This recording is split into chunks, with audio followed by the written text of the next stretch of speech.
Өсвөлээс UFC 315 болж дуслаа. За байж байгаарай.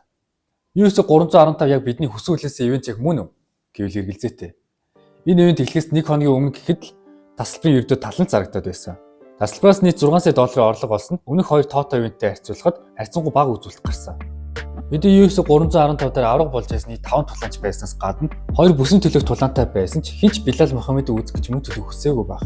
Мөн Joe Rogan-ыг Канада руу явахгүй гэж мэдгдсэн тодорхой хэмжээнд нөлөөсөн байхыг ч үгүйсэхгүй. I won't do that. I don't go to Canada anymore. Yeah, I'd rather go to Russia. Yeah, fuck yeah. Гэтэ энэ ивент хүлээлтээс давлаа гэж хэлэхээр байна. Гал гарсан оргил тулаан, Шевченкогийн амжилттай бүс хамгаалалт, Жозе Алдогийн сүүлчийн тулаан, Ислам Махачевийн дараагийн нүдэл гэх мэтчлэн яригцал ихтэй ивент боллоо. Ингээд бичлэг эхэлцгээе. Маш олон хүмүүс нөгөө л Билал Мухаммедийн өөдөртэй тулааны хүлээж байсан баг. Барилдаж унгаагаад юу ч хийхгүй дээр нь хөвтөх гээл. Гэвч Билал үнэхээр тэгсэнгүй. 5 үе босоогоос үзэж Шон Стрикленд хэлээр тийхэн дайн хийсэн юм. Probably gonna have a 5-round war. Боксчинтэй босоогоос үзэж мэдгэцгүй цохирлууд өгч чадсан ч харамсалтай нь ялгад хангалттай байсангүй. Джек Дэлэ Меделлины 5 үеийн турш нийт 178 цохилт оновчтой хийж 9 тэйктауны орлогоос 6-ыг амжилттай хамгаалснаар 49-46, 48-47, 48-47 гэсэн нэгдсэн саналаар ялж Австрали улсаас UFC-гийн авраг болсон 3-т тулааж болсон юм.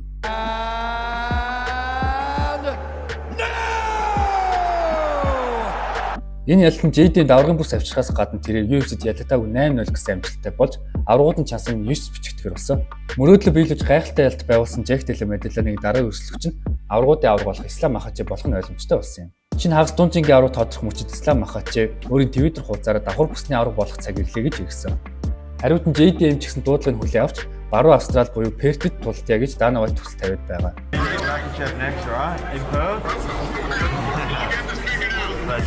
Джек Дэлэ Меделланы Исламыг ялж Волкановскийн хариуг авах уу? Эсвэл Ислам Махачев ялж 2 дахь бүсээ авах болов уу? Та бүхэн хэний дэмжиж комент хэсгээр өөрийнхөө бодлыг хуваалцаарай. Харин нөгөө талд ялгсан Билал Мухаммед фэнүүдийн хүндлэлийг хүлээж чадлаа. Тулаан дууссаны дараа Билалын хамар хугарч уруулан сэтгсэн юм.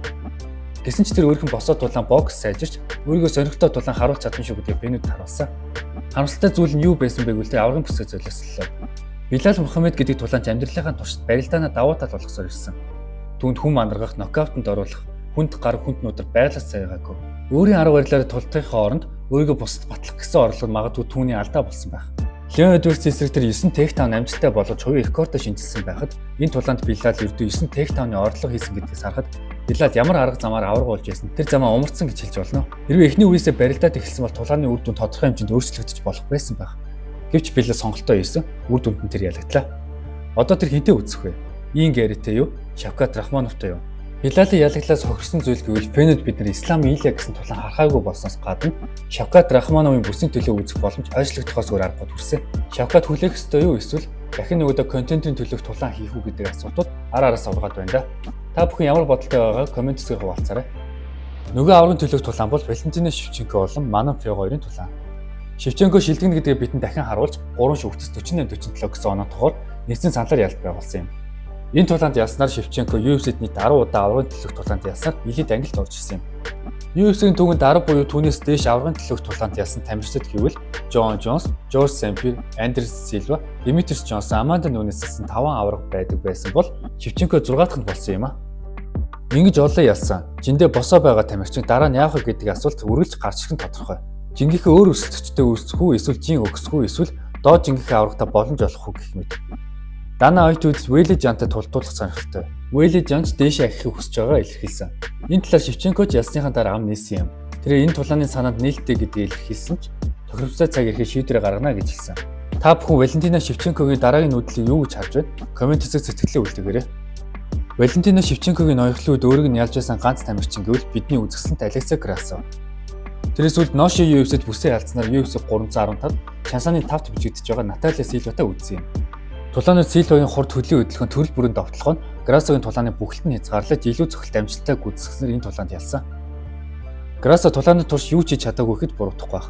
Энэхүү ялтанд Силвагийн дараалсан 13 дахь UFC 7 дахь ялт болсон бөгөөд энэ түүнийг 57 кг жингийн ангилалд топ өрсөлдөгчтэй нэг гэдгийг баталж харуулсан юм. Харин Алекса Грасогийн хувьд яагаад ийм тулаан үзүүлснээ миний хувьд хэлж мэдэхгүй юм да.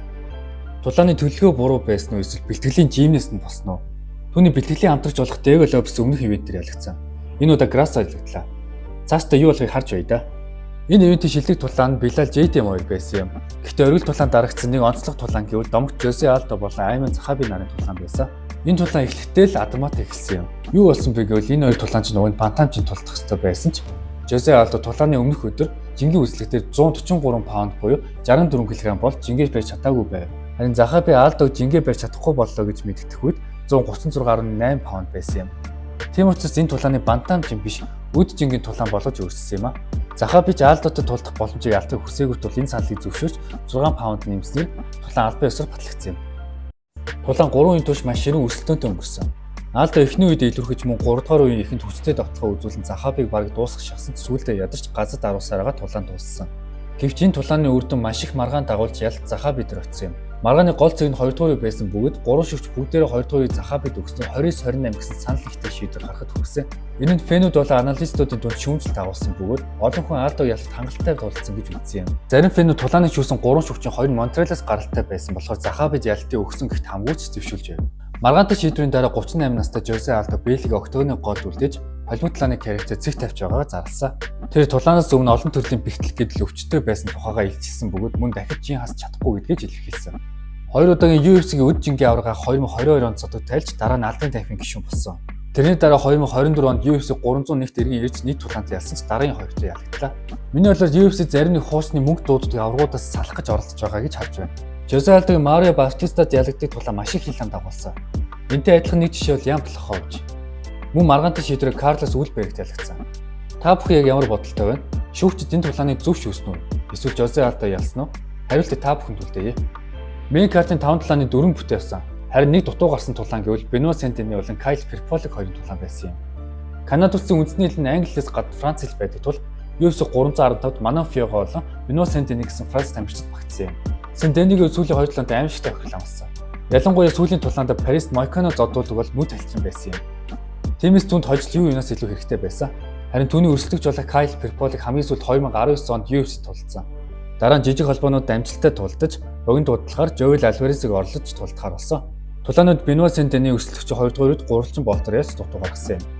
Энэ түүний UFC-д өрсөлдөгч болтоор ясан 3 дахь тохиолдол болсон юм а. Тулааны дараа тэрээр дараагийн өрсөлдөгчөөр Матюш Гемротыг дуудсан. Gamrot, you are looking for an opponent? Don't worry, brother. I respect you, but I'm gonna bring you violence. Энэ тулаанд Бенуа Сентени маш хэрэгтэй ялт байгуулсан ба энэ тулаанаар өөрийнхөө итгэлийг олж авсан гэж найдаж байна. Цаашдаа хийх тулаанд амжилт хүсье. UFC 315 тулаанаас гадна онцлог зүйл юу байсан бэ гэвэл Витор Белфорт албан тайфны гишүүн боллоо. Өмнөх ивэнтүүд болох UFC 313-14 дээр Робби Лавлер, Аманда Нунес нарын албан тайфны гишүүн болохыг зарласан бол энэ удаа UFC-гийн хагас дунд жингийн аварга байсан Витор Белфортыг зарласан юм. Витор Белфортын амжилтаас дурдвал 2004 онд Рэнди Котурыг ялж UFC-гийн аварга болсон. UFC-ийн түүнд 13 тулаан нэгдүгээр дутуу гаргасан рекордыг эзэмшдэг ба түүний онцлог ялтууд гэл Wanderlei Silva, Luke Rockhold, Dan Henderson, Michael Bisping нарын хамгийн сүүлд тэр UFC 224 Lyoto Machida-д ялагдаж холбогд талааны карьерийг өндөрлүүлсэн. Витор Белфортод албан тайфанд тэлсэж байгаад нь баяр хүргэе. Бичлэг маань энэ үрээ дуусч байна. UFC 315 тулаанд бодож байсан хөдлөлтөөс давснаас гадна хэд хэдэн жингийн англи ирээдүйд тодорхойлсон ивент байлаа. Оргил тулаан Джек Дэлла Медаланы UFC-гийн хагас дунд жингийн аварга болж Билал Мухаммедийг 5 үеийн турш босоо тулаанаар илүүхийж ялсан. Билалын хувьд өөрийнх нь гаргасан ганц сонирхолтой тулаандаа ялагдсан гэдэг үнэхээр харамсалтай байлаа. Домогт Жозе Алдо хийлэм дагуулсан ялагдлынхаа дараа зодог тайлснаа илэрхийлсэн бол Валентина Шевченко элит аваргуудыг инээд утсан юм. UFC 315-д шинэ хагас дунд жингийн аварга төрсөн хагас дунд жинг хамгийн үзүүстэй жингийн англи болгож байна. Джек Дэлла Медаланаас гадна Шавкат Рахманов, Шон Брэди, Иэн Гари, Хокин Бакли, Майкл Моралес, Карлос Пратс гэсэн өрсөлдөгч нар нэмэгдэхээс гадна Ислам Махачевжийн агснаар улам илүү өрсөлдөөтэй болгож байна гэж харж байна. Та бүхэн welterweight жингийн талаар ямар бодолтой байгаа комментс зүйлтэйгээрэй. Save the welterweight division. Save the division. Save it.